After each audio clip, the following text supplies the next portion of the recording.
Louis Salsa and Pickle Company, bringing you everything from mild to screaming hot, hot mango, sugar-free salsas. They've got pickles from classic dill to smoky barbecue, if that's your vibe. Visit them online at twomeninthegarden.com. Shop your favorite flavors and learn more about everything they got going on, including Kitchen Hub STL.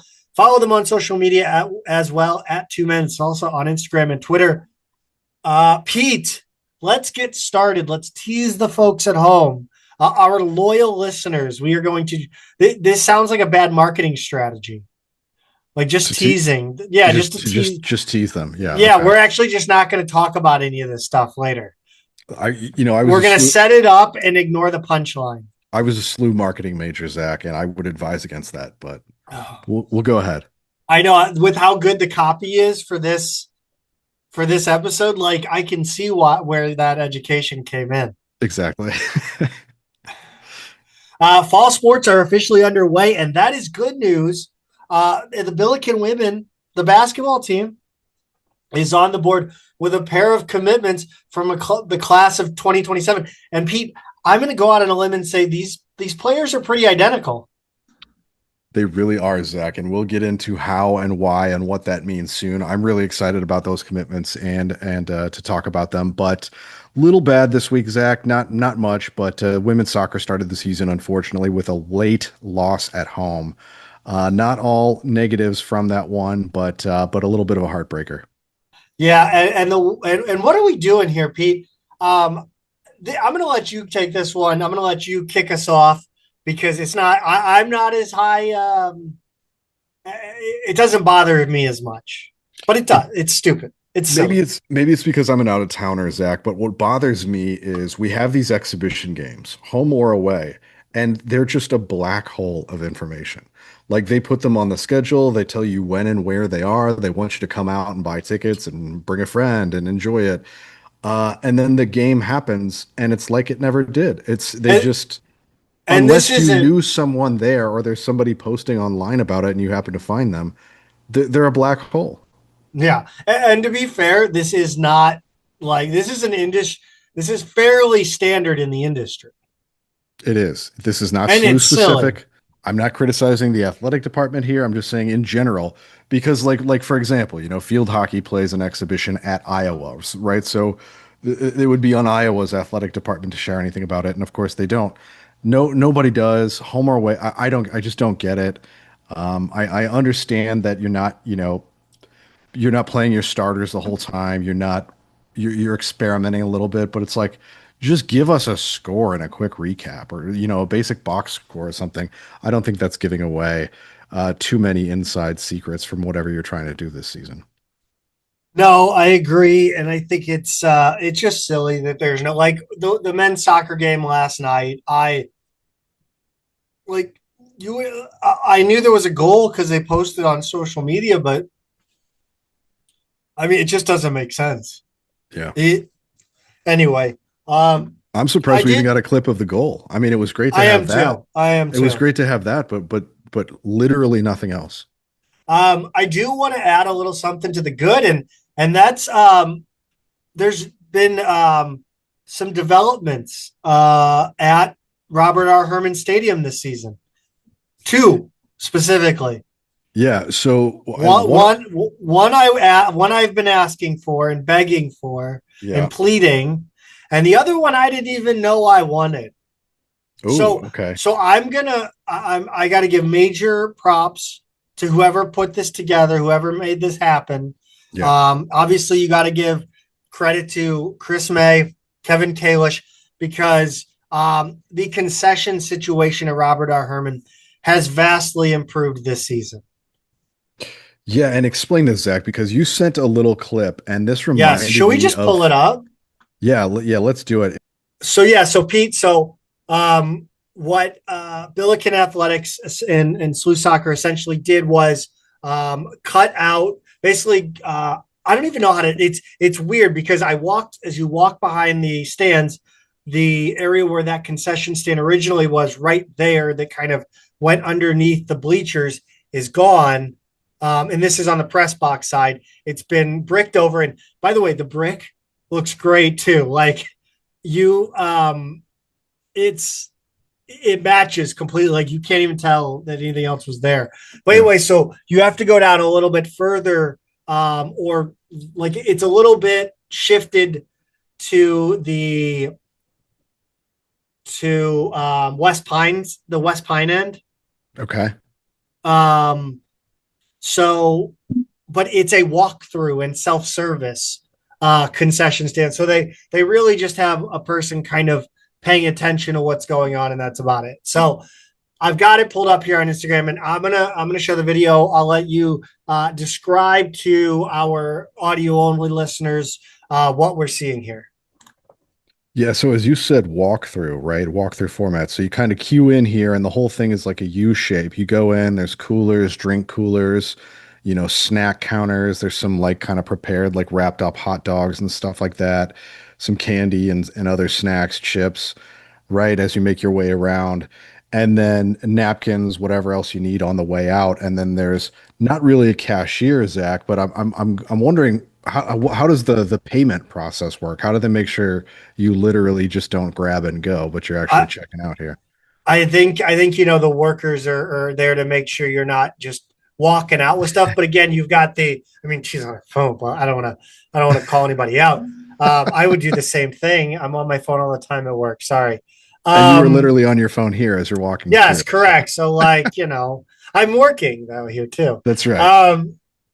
But yeah, so there's these kiosks up there. If you I kind of didn't do a good job of catching them, but they're kiosks. You scan your item underneath. Okay. You pay with a credit card. But yeah, they look great. It looks great. It's really well done. I think there was pulled pork, hot dog, pretzel. Mm-hmm. All the drinks are there, like your beers too. Your standard beers.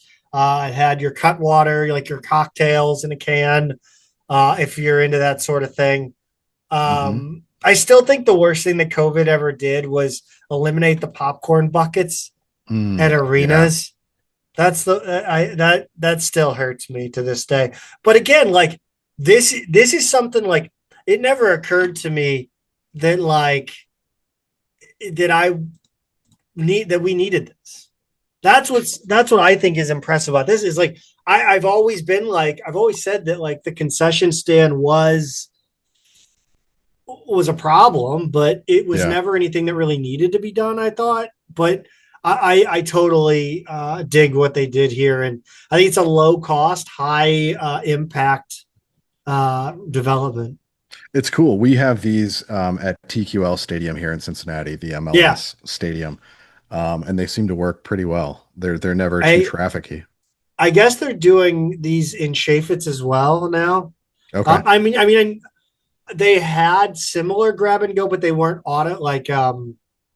they weren't self scan. Also, so I wonder if they got a 3-for-1 deal. If they bought 2, get 1 free. So they said, let's go ahead and just pull one over at the soccer stadium. Sure. But again, I think it's great. I think I would love obviously to see them replace the concession stand on the other side. That's just a tent with like some sort of permanent structure. But whatever. Great stuff, I thought, from the athletic department. And then of course the thing that has bothered me for years now, and it was the most ridiculous thing to not be updated, is the track is gone, and it is now just a really nice concrete walkway. Okay. So like it's literally the same path, right? The same path, just concrete, which is exactly what I asked for. Yeah. So, I didn't understand why a decrepit track that nobody ran on was being kept around. Right. But good to see again. I think that concession stand, I only saw it during a women's game. Now we'll see how it holds up with like a homecoming crowd. I think it'll be fine. But really happy with how that turned out, and really surprised because I had not heard a single word about it. Yeah, that's cool. A nice, which again, what the hell? Like another, what are we doing here? Like, why aren't you like posting about this on social media ahead of the women's soccer game? I wonder if it was like kind of a soft opening. Like just like, hey, it's exhibition games. We're rolling this out. We're gonna see how it goes the first few games. And then they post something about it. I don't know, because Yeah, that's maybe possible. they're working out any kinks or something like that. Yeah, for sure. Or maybe they just want to maybe be. I mean, I don't want to be. Again, I try to watch what I say, but like maybe it was driven by men's soccer, and so they're going to announce it for men's soccer. Well, they certainly have, like the home opener coming soon there. Yeah, Good I don't Lord, know. get that. Maybe Get they're me to waiting for that the home. homecoming game. Don't know. Get me to the home opener, man. Yeah. I am ready for when is that? That's That's Thursday this night. week, Thursday, yeah. It is against Seattle. Pass back night. Oh, we used to do that every Friday at Laclede's. Pass back night. Yeah, that was pass back night where you pass your ID back to the next person. Exactly. No, like it's called pass. I don't know what that means. Oh, you mean like they legitimately allowed that? No, well, Oh, I mean they didn't okay. allow No, it. I don't think they did. They allowed it. Every night was pass back night. Yeah. Goodness gracious, I don't understand what pass back night is. Please, somebody tell me what this is all about. Yeah, I was thinking about that. I was going to ask you. I was hoping you knew. But I wonder if it is like, buy one get one free kind of ticket thing, right? Like that's the idea. Like you scan your ticket and whoever's with you gets to come in with Oh, you. hell yeah, that makes sense. Now we're Pete. That's brilliant. I didn't even think of that. That might be it. That's what I was assuming, but I don't know. And if I'm wrong, I hope a bunch of people aren't showing up like expecting it to get in for free. It would be like where somebody like pays for your food in line at the. Yeah, yeah. It's like yeah, right. Pay it forward. Pass back, right? Same idea. What was Pay It Forward? Pay It Forward was Haley Joel Osment, wasn't it? I You was never never saw saw Pay It Forward? just not interested. Man, It that looked was a like kind heavy of movie. That's a heavy movie. Oh, I saw The Long Walk, by the way. Great movie. Heavy movie. Um, Also scary. Let's talk men's basketball, Pete. Um, there's some recruiting news. Our friend Boxin One is very excited about the name here. it sure is. Yes, Yep. 2027 offer. Yeah, there's not a lot to talk about this week with men's basketball, but they did have a new offer out to Nathan Yamba Yamba, which is the I most need him. fun name to say. Yeah, I you need a Yamba Yamba jersey. gotta get him. Stat. Exactly. He's a 6'7" wing from Edmonton, way up north, but he plays at Bella Vista Prep in Arizona in the Phoenix area. UPlay Canada is his AAU team, which is a Nike EYBL program. Seton Hall is the only other offer right now. They were the first to offer. Ew. Watching videos, Zach, I don't understand why either. I mean, he's a clear high D1 prospect to me. I mean, I think he's a sure thing at the mid-major level. But I would think he has like high majors kind of hanging around looking. I don't understand because he looks good. Long, explosive wing, gets to the rim with ease, really smooth shooting stroke from distance. He's really effective on the stop and pop, and just a confident, intelligent player, really strong defender. I think there's a lot to like here, and like I said, I'm surprised there's not more offers. I would think more are coming soon. Speaking of NIL, can we talk about how low effort the NIL store is? Like, The NIL store. yeah, Slu needs to find a new partner. By the way, the NIL store was like going to be a thing, and then like, does anybody buy this stuff? Yeah, and you and I had talked about this before. It's a high price point for player specific merch, and players come and go so often that it's really it's like if I knew a guy were going to be there for 4 years, that's different than like It's I like have there no was a idea how reason anybody. they weren't paying these players because they Right. were for 4 years and then gone. So do I want a $42 t-shirt? That's, maybe not my favorite design for somebody who But might and it leave. yeah, and it's not like it's just poor quality. Like Hmm. I've never seen the merchandise, right? I've never felt it, but like you look at the store and it's just low effort and it just gives off poor quality vibes. Hmm. And I could be Yeah. wrong. I could be wrong. Um, Pete, you know what I'm not wrong about? Zach, I think there's something you've My never been wrong about, and that can't really be said of many things. my love for Two Men in a Garden salsa is never wrong. It's never wrong, Zach. And this week, I noticed that they have a new Kitchen Hub partner on the website, and that's Ooh, Garden Labels. And it's they describe it as elevate your grow space with Garden Labels, where we believe every seed and plant deserves to be seen when sowed. With patent pending products, you can see what you sow and know what you grow instantly. Our exquisite range of garden labels, meticulously crafted to your gardening experience. Let us help you celebrate your green thumb with style and precision.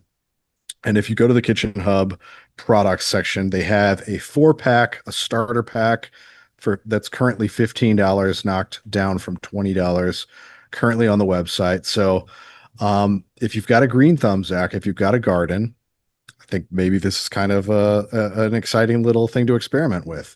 But you can find this and much, much more over at twominutegarden.com. Check out all their Kitchen Hub products. So one of these days I'm going to get that mixed pack of knuckle barbecue sauces. But until then, head over there, use our code MMP for free shipping. If not, it's $9.99 nationwide. Great stuff, great price point. You're going to love it. And tell us or tell them that that we sent you. 2minutegarden.com. you know how like when you talk about a city and you have this unique feature to your city, but it turns out that it's in every city? Mm.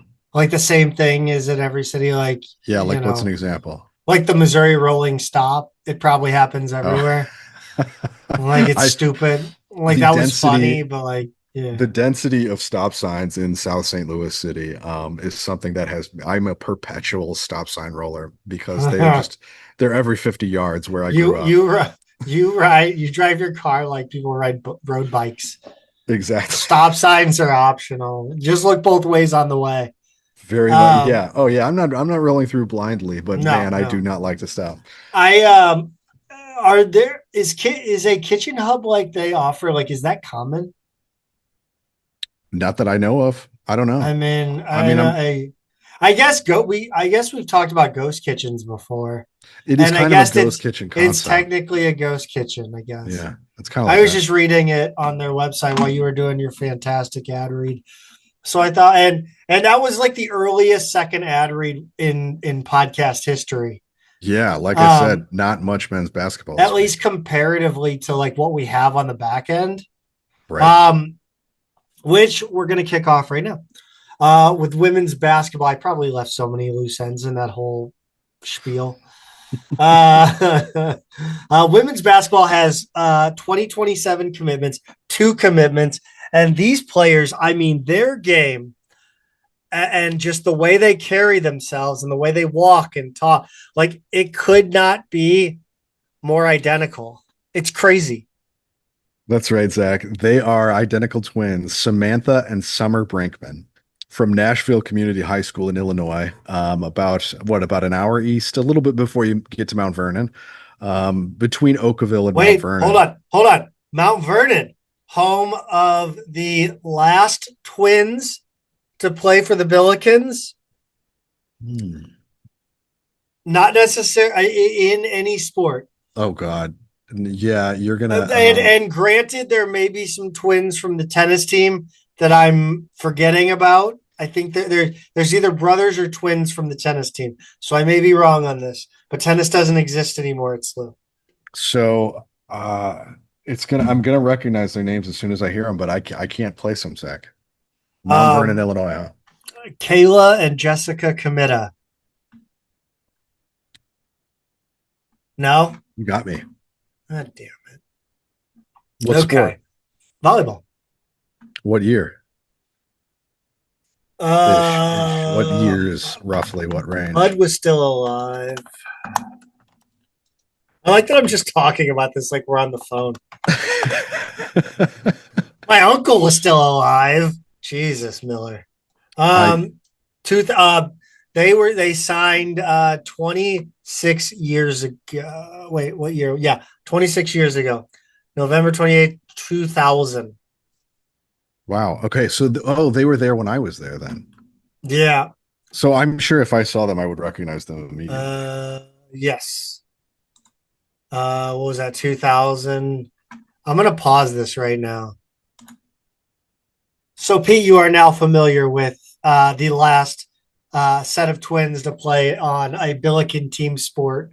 You know, not tennis or track or, And I should have remembered that because they were from my era, but I've already established with some other friends recently in an offline conversation that I have a terrible memory of most people that we went to school with. I'd recognize their face right away, but not names, man. Not good with it. But Samantha and Summer Brinkman, they also play for Phi Elite AAU, where they were coached by Peyton Olafson's dad. ah, She is now a SLU freshman this season. They ah, won a Class 2A state title in Illinois in 2025. Both were named first team All State this past season, 2026. Their high school record, Zach, if my math is correct, is 96 and 10. All these two have done since coming to high school and joining their team is win. Both have recorded over 1,000 points and 500 rebounds. They both hit those marks this season. They're both about 6 foot tall, extremely versatile. Their high school coach says either one of them can guard basically any position. They took their official visit to SLU in late July. They also officially visited Wake Forest before that and took unofficial visits to Toledo and Illinois State. I couldn't confirm a full offer or visit list. Those are just the ones I could find. Joel Hall said the twins are good, tall and long. Not sure if they handle well enough to play point guard in college, but their handles will be a huge problem on the wing. Both are very good 3-point shooters and not afraid to mix it up inside. Deft passers and run a lot of plays with each other. JMM28, quote, these girls are winners. I watched them in the state championship 2 straight years as underclassmen, played my alma mater, and had a friend's 2 daughters on the team. They both were impressed by them. Zach, I think these are going to be good players at SLU. I like the versatility, like the size, and I got to say, on the little bit of video that I found as I was kind of putting this together, they pass the eye test immediately. Like they look really athletic. I know they play really well together. They seem to kind of be really skilled. I really like this a lot. And the other note here is they've played with Alyssa Kirkenmeyer. You know, they're both kind of from that Metro East extended general area, you know, in Illinois, Southern Illinois, and so they're familiar with her. And to have that kind of rapport and familiarity with the player we're kind of building our program around right now, you know, a freshman whose dad was an AAU coach, like there's a real, you can kind of see something being built here long term. yes, And yes. I'm hoping that this works out because I really haven't seen this consistent of inroads with the local you know, high school women's girls basketball community before. It's impressive what's happening right now. And to be honest, a lot of the like Tillett's recruiting has been interesting. Like Yeah. I these are wins. These are obvious wins. Whereas in the time under Tillett, and yes, she's gone to an NCAA tournament. She's won the NIT, the WNIT, but like she's also not done well in the regular season. And I don't think recruiting and um, player identification and player recruitment has been that good. I think it's been her weakest suit. So it is very encouraging to see her recruiting this well locally, and I think she is showing all the signs of turning this around. Yeah, I think so. Yeah, like I said, I really like what's being done, you know, locally. It just hasn't really happened consistently before for this program. You and I have always been puzzled as to why, especially once they got the new facilities, you know, in the past couple decades here. So yeah, we'll see how this goes. But man, I really like this commitment right here. I have to add the first, you know, so Tillett had back-to-back tweets. You know how she does her Right? Billiken Yeah, and yeah, Root yeah, yeah. tweet, right? So those were back to On back. brand. And so I screenshotted that and said she either hit send twice or we have two Yep. commitments on the way. And I didn't place it initially, but I saw somebody retweeted Summer Brinkman, um, had you know had or yeah, it was Summer was the first one I saw, right? So I start kind of doing some research, like putting it together, and only after a little while did I like Samantha Brinkman, and I was like, wait a minute. Whoa, whoa, whoa. And then like it all clicked Yeah. into place. And I was like, that's why she tweeted twice. She's got a twin. They're both committed. Samantha didn't have hers up immediately either. Like, or one was on Twitter and one Instagram or something like that. So it wasn't immediately obvious to me what was going on here. And then I was like, oh, this is really cool. Yeah, I would love to know the dynamics of the commitment, who committed first, if they both committed at the same time, Right. if they didn't, who told Tillett first, who got did the person who got to get to tell Tillett first have to go second on the announcement. Like, I'm just Yeah. curious how that all goes, but I will be milking this for all it's worth. Yeah. And how's that, Zach? Yeah, well, first of all, I want to talk about some twins from years past of NCAA women's basketball. Hmm. Um, let's start with probably the most infamous of all. I would say famous. The Cavender twins, Haley and Hannah. Played star guard roles for Fresno State and the Miami Hurricanes. And then she was heavy into the name, image, and likeness. Very much a social media personality. What do they call them? Influencers. Yeah, Yeah, very much. They have a joint. They have like joint accounts. What kind of joint? Joint accounts, Oh. like Instagram and Yeah. all of that kind of stuff are like Joint. You never get joint accounts. Instagram, TikTok, all of that stuff. I think they have their own as well, but yeah, they're a big deal on social media. Are they on the darker side of the internet? You're asking the wrong person. No. Okay. I have no idea. Let us know if they're on. I just know they're big celebrities. Chat. Let us know if they're on OnlyFans. How about Ashley and Courtney Paris? Do you remember them? I know you remember them. Yeah, because they were a big deal, leading Oklahoma to Final Four, right? Yes, very large front court presence. They were dominant. They were the Oklahoma 2005 to 09. And they had that 2009 Final Four. Coco and Kelly Miller. I don't remember them, but again, 97-01, I was into other things. Yeah. Yeah, that's so they would have been 4 classes ahead of me. But yeah, they were at Georgetown, went to a 99 Final Four, and Kelly took home 2 SEC Player of the Year awards. We will with the arrival of Samantha and Summer to Division I basketball, they will be the first set of twins since Kaylee and Kaylin. Yeah. Kaylin, Jesus. Trong, backcourt players for Gonzaga between 2019 and 2024, and with a 2024 Sweet 16 appearance.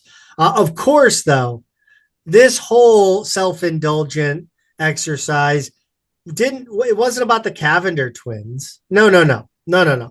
This is about Heather and Heidi Burge.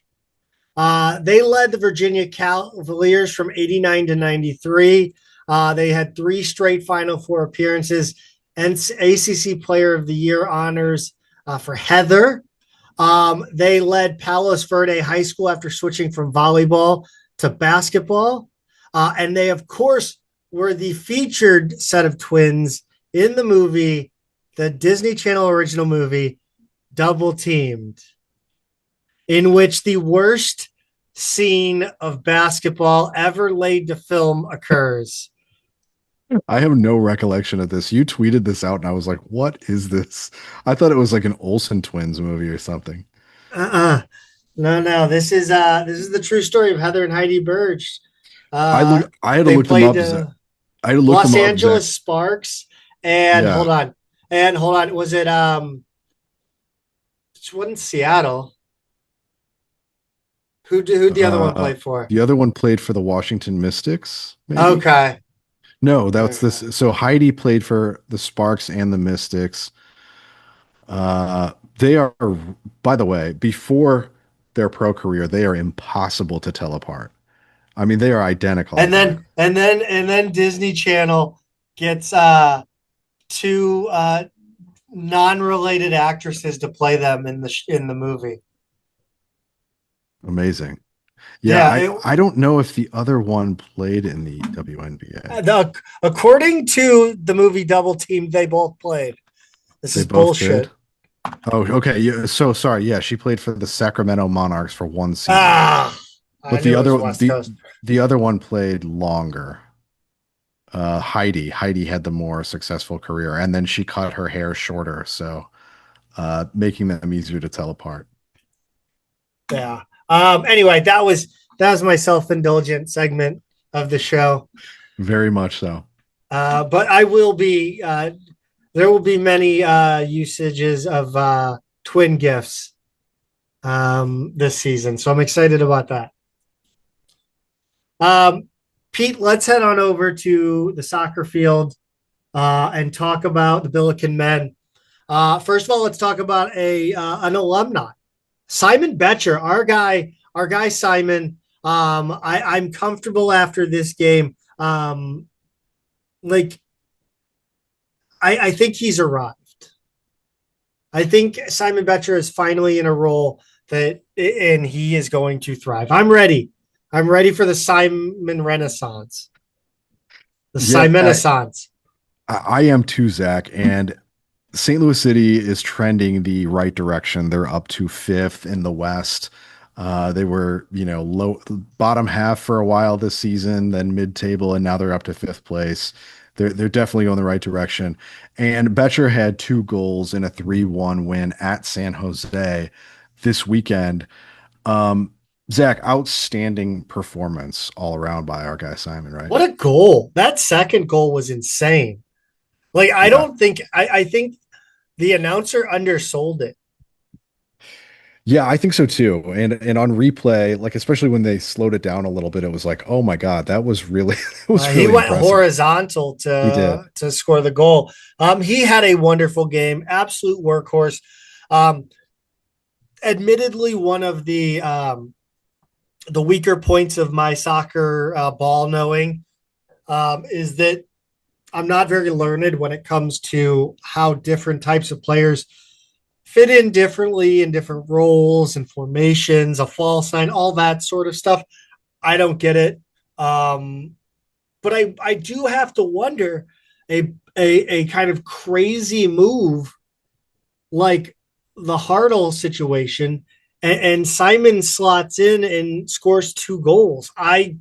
It's hard to not put the two in the same sentence. Yeah, it really is. You have to think like with every personnel move a pro team makes, there's going to be winners and losers, right? And it early on, it sure looks like he's benefiting from it.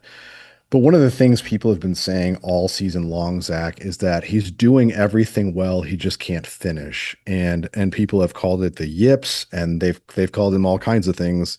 But basically saying he's just not a Four pro. letter words. Yeah, exactly. Just that he's not a finisher, right? And it's been fair. He has had some tough misses and just has not been able to put the ball in the net consistently all season long. And to me, that is just not the profile of a player that you give up on, right? Like there are other reasons and other ways that guys just kind of like wear out their welcome, or they're just not up to the task, and you move on. But I'm kind of like, if a guy, he can score, he can finish, he's doing everything else well. He's still got Mm-hmm. the right attitude. He's still a good teammate. He's still out there contributing in other ways. Keep giving him his chances and it's Yes. going to break through. And so it's hard to say if it's because of the Hartle move or if he just happened to have his breakthrough game last night. I really don't know. But regardless, I'm glad that they did not quit on him because I think he's turning a corner here.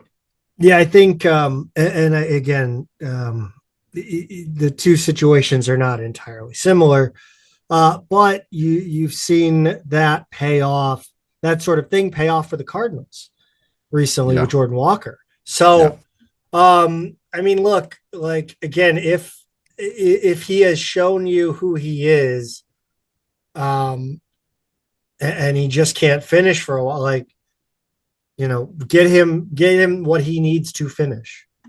I Exactly. don't know, but huge. I'm super excited for him. I audibly, I don't audibly celebrate city goals. Mm. Like I don't like. I'm not there yet. Yeah. Like I in the stadium, absolutely I'm there, but like at home, I'm not. Muted I'm not. response, huh? Uh, like but I did audibly get excited for both of Simon's goals. Nice. Yeah. So no, I'm getting closer to City, I think. Like I'm it's growing on me. Especially when they're winning because, fair weather and shit. Well, you asked me a few years ago when he was at SLU, Zach, and the answer is yes. I did actually name my son after him as well. So Yeah. I definitely get audibly excited when he scores. Yes, no, retroactively. It was weird. Exactly. Yeah, It I was just weird. somehow I knew.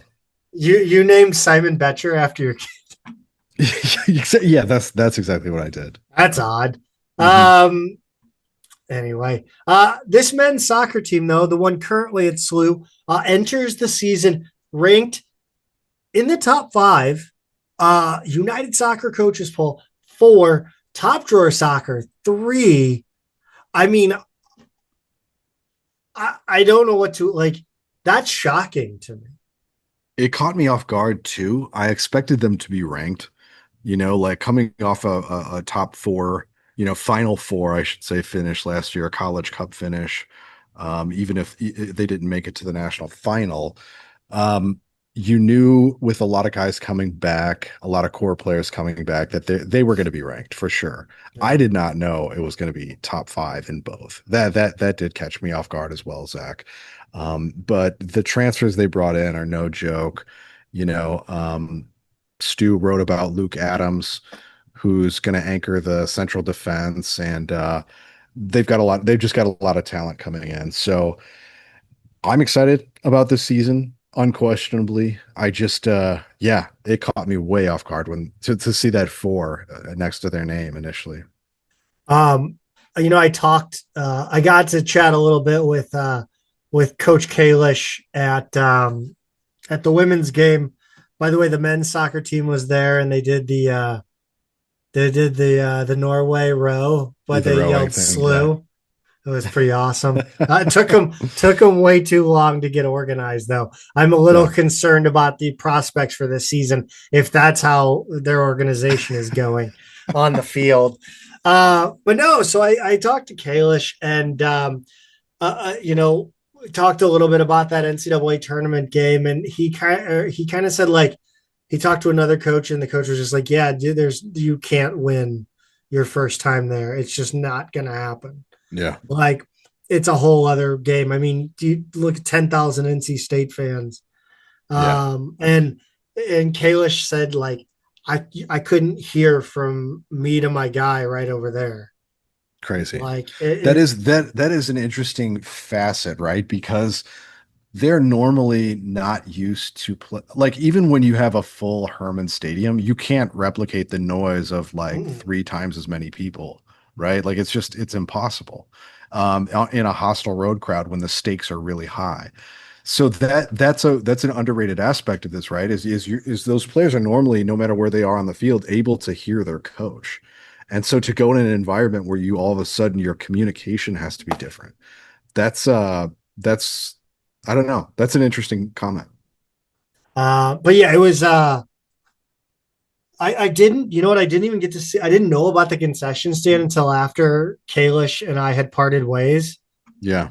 And so So I you didn't didn't. get to like even, I kept kind of like seeing if he was around. I would, just go pop by and, um, but no, it was, he was, excited for the season, asked him a little bit about the World Cup. And yeah, I don't know. He said he didn't know who was going to start in goal, by the way. Okay. So and that's like, I trust him to like that. That's just, I believe him. Yeah. I mean, you and I certainly couldn't figure it out when we were going through the personnel in the preseason. Right? I guess McPartland just got there, coming in from just showed up, in from the U20. Yeah, he was the backup in that tournament. But anyway, 1-0 win in an exhibition game, a friendly, if you will, Pete, if you're nasty. Northern Illinois, Saturday the 15th, great crowd from what we saw on social media. The student section, of course, it is the freshman welcome game. It looks like they ditched kind of, there was a lot, they would often wear orange to the game because Oriflamme, don't ask me whatever the hell that is exactly, I don't know. But it was all in blue. It was shirts that said Roll Bills. Again, love that they're taking and running with something that was organically kind of developed by the women's soccer team. Yeah. Again, they're trying to add a student section. Apparently there was some like social media thing. I wasn't going to watch it because it's cringe and I don't want to be like, I don't want to like criticize them trying to do something. Yeah, if it's like not your flavor of so I don't want to like watch it and be like have a problem with it. So I'm just kind of like arm length with it, but I'm good for them for trying. The cheerleaders, also I stopped and talked with like the cheerleading coach, and they had they put little what are they like what am I thinking of? I don't know. Little, I don't know. God, sparkly shit around the letters. It made the letters pop. Okay. Yes, sure. Sequins. I don't know. Sequins. Sure. We'll go with sequins. I don't think it's sequins. I think it's like bejeweled, bedazzled, more of a bedazzled type situation. Okay. Oh, anyway, doesn't matter. Like we talked about in the open, there were no official stats for this one, Pete. What we got some reports and we got some video and I don't know. Yeah, the video shows that the goal came after a long high header from Carlos Leatherman. Found Carlos. Found the foot of Tanner Anderson in the box. He slid it over to Theo Franca for the finish. Really nice play off of, a header like that. You're not quite, it doesn't seem threatening initially, but Anderson really made it into something. And then Franca coolly put it home. The thing I'll say about this, Zach, to anybody who's like 1-0 over at Northern Illinois and you're a top 5 team, Northern Illinois is not bad. Like they were 85 in the RPI last season. They're actually a decent team if they're around that level again this year. Just for reference, Dayton and Fordham, 2 of the better teams in the A10, were also in the 80s last season. They were like 82 and 87. So on either side of Northern Illinois in the RPI, and those were good teams, right, in the A10. So, it's preseason. We're probably giving some more run to some of the reserves than we would in a regular season game. But yeah, I think it's a good result, even if we don't know a whole lot about it. Zach, the regular season starts, as we said earlier in the episode, this Thursday, the 20th, at Hermann Stadium against Seattle. Seattle is always a good college soccer team, and I think they will present a challenge on Thursday. Come off mute. By the way, if anybody has video files from the people in athletic department for the SLU men's soccer games from the NCAA tournament, send me a Google Drive. I will upload them to YouTube. Good call. Pelican Vault. YouTube. Yeah, they deserve to be there. I don't even know if anybody has any. The video views on those are outrageous. On all those full length games I posted. Really? Yeah, go look at the view counts All sometime. right. Women's soccer, Pete, the A10 preseason poll, the Billikens picked second behind Dayton. They are the Dayton are the reigning champs. I don't believe in bulletin board material for championship teams, Pete. I think if you need bulletin board material, you are not a championship worthy team. Interesting. I don't know, Zach. I'm whatever motivates you, right? I don't know what motivates this specific group of players, but to me, if it's so rare not seeing this team be picked to win the A10. So just to see Dayton being picked above them, I don't know. That would bother me. Come on now. Blakely Hockett and Camille Welker were named to the preseason all conference team. That'll be important here as we go through these first two games. It started out with a 2-1 loss against Alabama Wednesday the 12th here in St. Louis. Alabama got on the board in the 8th minute on a goal from Ashley Roney. She got an easy finish after Emma Parker tried to slap away a cross by Paige Thompson. Pete, I don't know. I don't know about this goal. Like, it felt like SLU had such a bad start, and it just felt like they were on their heels, and Alabama was the aggressor. And that, like, SLU doesn't have to be on the ball to be the aggressor and on the front foot. Like what we saw for the next 88 minutes, 82 minutes, whatever. Like we saw them, press the shit out of Alabama. And I thought for sure, I knew there was a goal coming. I thought, eventually I thought it was SLU would get that second too afterwards. But I just really thought SLU just came out and just did not enforce their will. Yeah, and everything I read seemed to back that up, Zach, and that this was kind of the result of a slow start and a little bit of sloppiness in the back, but that they pretty much righted the ship for the rest of the first half into the second, and it was a fairly even game after that, right? Yeah, it was, and I thought even SLU were the better team at a lot of points. It's just really putting Alabama under pressure in their backfield, and just I just knew a goal was coming. Just the way they were putting pressure on Alabama, and Alabama was just a step slow, and I knew at some point they were going to make a mistake. It didn't come until the 83rd minute. SLU even the score with a PK from senior transfer Jeanette Fieldson. It was her first goal as a Billiken after spending 3 years at James Madison. And Zach, it came off a collision near the top of the box where a Bama defender took out Ashley Miller. I believe they reviewed it first, and then this was a penalty in any league, to quote Bill McDermott. Yeah, I saw the replay, and I don't think there was any question. It was. It was. There could have been 2 penalties on this play, I think. Yeah, there were back-to-back kind of collisions, but the defender got to the ball late. Miller went. They say head over heels, but that's not right. It's really heels over head, right? Like she got flipped up in the air, and I just, when a defender comes in late like that, sorry, that's a foul, and it's in the box, and that's that. Yeah. Her first goal as a Billiken, Pete.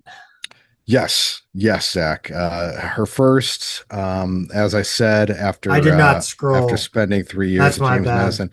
But unfortunately, Alabama got a PK of their own 5 minutes later off an unfortunate handball from Camille Welker in the 88th minute for a win. Unlucky. Right? Those are just frustrating. Yeah. It's one of those where I don't know how you. It's fairly unfair. Right. The rule's the rule, but man, it stinks. Yeah. I held out hope that her hand was by her side, but I really am already tired of VAR in college. Yeah. It's just, I don't know. Yeah, and we saw more of it in this Lindenwood game today. I'm getting so old, Pete. The shots are 11-9, Alabama. 9 shots for Alabama came from 8 different players. For And SLU. Lucy, oh yeah. With only Lucy Schwartz tallying 2. Shots on goal were 5-2 Alabama, corner 7-5, fouls 19-13. Also, the clock was an issue in this game quite a bit. How so? Not stopping the clock. Oh, okay. Letting it run during. Okay. Yeah, very tough night. I mean, at one point, Janet Oberly sprinted down the bleachers to the press box to tell them to stop the clock. That's not a good thing. No, it's not.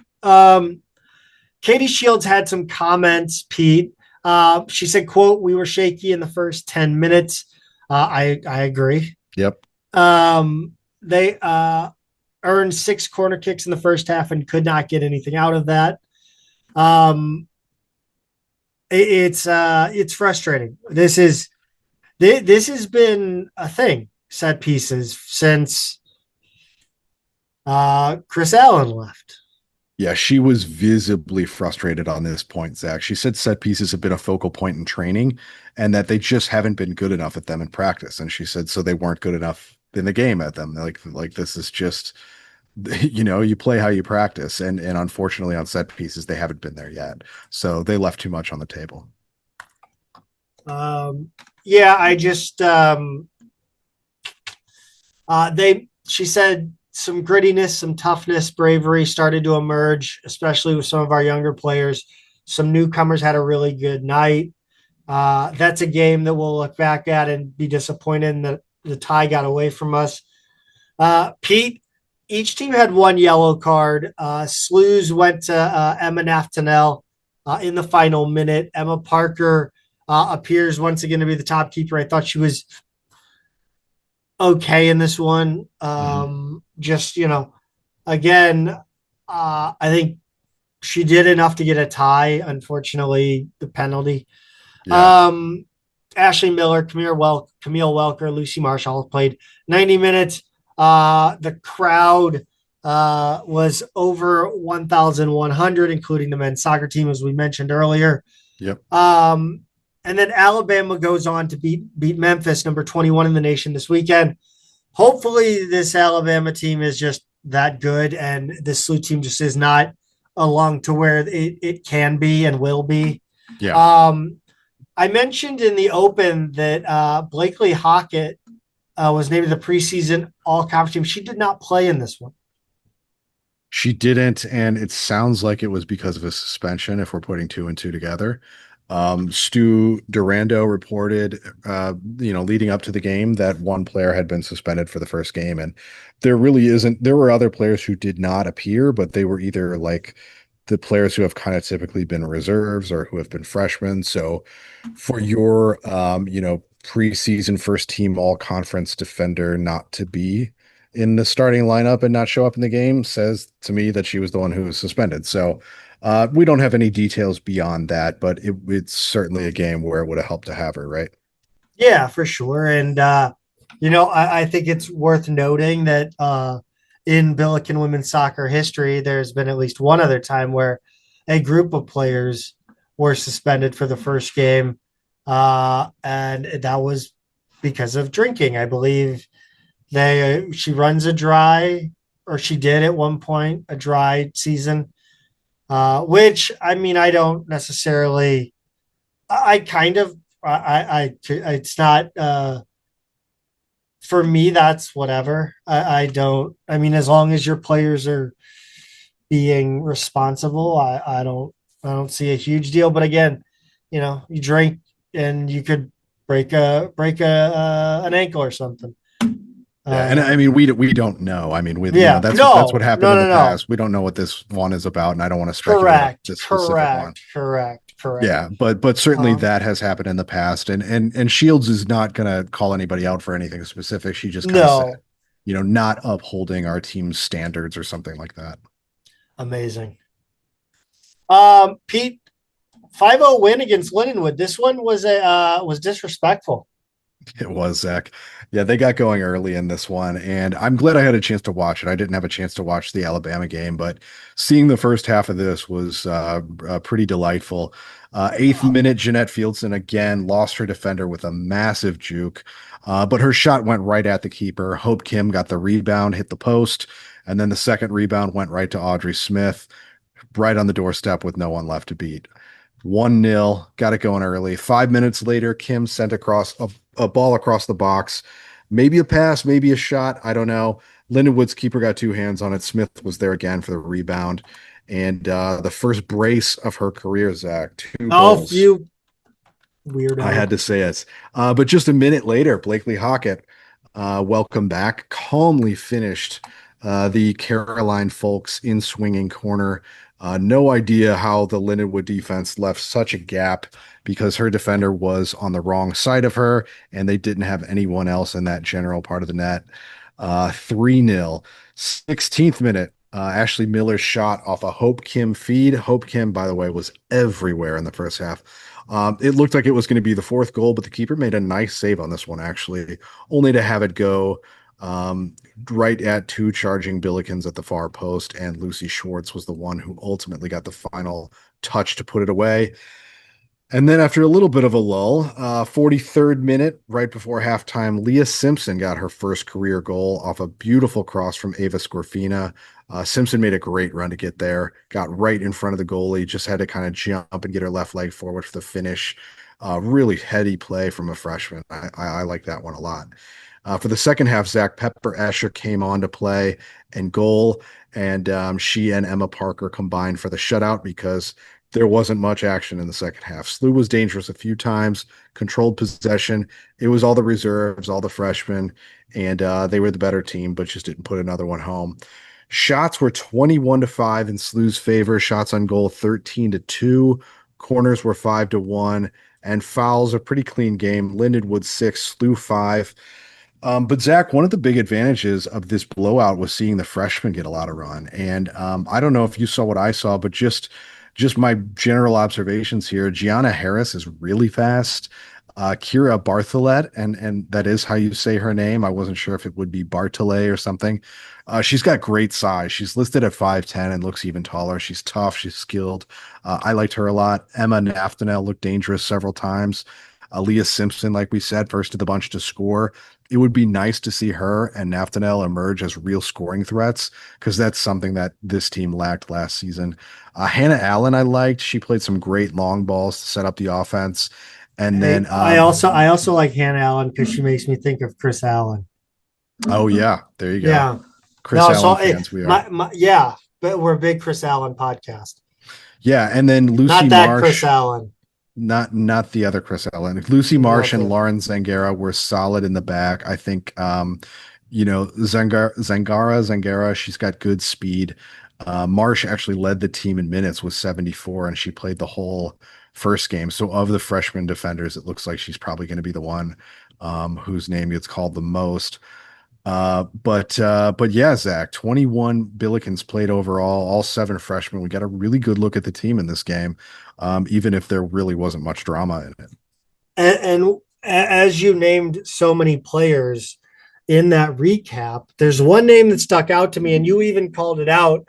And I was shocked that nowhere in this notes did we mention how imposing Hope Kim was on this game.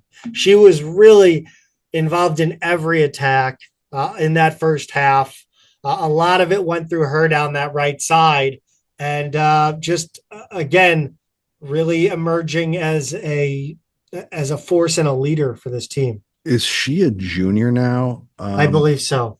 Okay, because she's been playing. Yeah, she's a junior. So she's played all 3 seasons. She's played good minutes. I always said she looks taller than the 5'8" that she's listed at. But I gotta say, Zach, this year she looks faster and she looks just like kind of more fluid. Like she's always been skilled and smart in those things, but like it seems like she's added a new dimension this season. I don't know what she's done, but she, like just the eye test again looks faster to me, more in control. She just looked like she was just another class of player on the field today. So yeah, really excited to watch her this season. Let's see. I watched this game, and one of the things I texted you is I can't tell if SLU, because there was so much class in that first half. Yep. Moving the ball, it was passing that I had that is not oft seen in women's college soccer and at the Billiken women's soccer.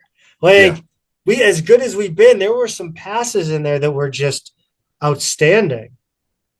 There really were. They moved the ball around great, and I'm really, I really think we're talking about kind of the top team here, the starters, right? Because in the second half and some of the first half, you saw this when the subs came in too. I think some of the freshmen, they were either a little overzealous, like making a pass that was a little riskier or a little more ambitious. Low percentage. Yeah, right. They were out there and they were kind of trying some stuff, right? So or they shorted some passes and they weren't as crisp as you would want them to be. But overall, the team moved the ball really well in the first half in a way that I don't know has always been the calling card of this program. Right. It looked like another level today. The thing that made it stand out so much as well is that everything was so disconnected on what was that? Wednesday? The Alabama game. Yeah. Everything was disconnected, disjointed. I mean, there were how many times did we just give the ball right back after a hard-earned turnover? Yeah. We would win the ball playing really well, pressing, and then shit the bed, just right back back to them. So that was, it really did stand out and was really good to see, especially after kind of the cluster that was kind of the interplay in the Alabama game. Next up for the Billiken women, they'll head to Mizzou on Thursday, the 20th. And that'll be the first of a 4-game road trip. We're going to find out in the next few weeks how good this team is. Yeah. Yeah. We've gotten, so far we've got a dominant performance over a lower level team and a kind of, imperfect performance and a narrow loss to a very good team. But yeah, Zach, I think we'll know a whole lot more about this team very soon. We say 4-game road trip. They're all relatively close by. They're going to be coming home between all of them, but these are good tests. You got Mizzou, you got Illinois, you've got Indiana, you've got Illinois State. They're all on the road, all bus trips. But they're going to be some good tests for this team, and really, really excited to see where they stand because I want them to win the A10 again. I want them to be back in the tournament, Zach. What a bold thing to say, Peter. You want? I mean, crazy. I can't have Dayton winning this. You're league. A Billiken fan? I can't have Dayton winning this league. Mizzou, remember, played the Billikens to a 1-0 loss. Well, I don't know. The Billikens won 1-0. Why did I try to sound smart? Last time we played. Yeah. At Hermann Stadium. Let's talk about volleyball, Pete. It was a 3-2 win against SEMO in an exhibition on August 15th, 29-31, 25-23, 25-11, 22-25, and then 16-14. A marathon first set, according to Lord Elron on the board. He identified Taya and Anna Alexander, who stood out. Saturday, the 22nd, they'll take on SIUE over on the east side. The Billiken Invitational will follow that on August 28th through the 30th, featuring Buffalo and Lindenwood. That'll be at Chaffetz Pavilion. Field hockey. Yeah, Pete, why don't you take us home with field hockey and cross country? Yeah, field hockey, they played Friday the 14th at Iowa. No details from that one. Iowa's always a top 10 team though, so I'm gonna go out on a limb. Yeah, I think I don't want to see the score from that one. And then they'll play one more Sunday, the 23rd, at home on the blue turf against Bellarmine. The regular season begins the final weekend of August in Athens, Ohio, everyone's favorite college town, against OU and Michigan State. They're playing all green teams. Cross country, Zach, the season doesn't begin until September 4th with the Fighting Illini Invitational in Savoy, Illinois. And that's it for fall sports for now, Zach. But we're now in full swing, man. It's great to be back. It is good to be back. I just wish we had fall Back weather. like we never left. That's right. All right. Roll Bills. Roll Bills.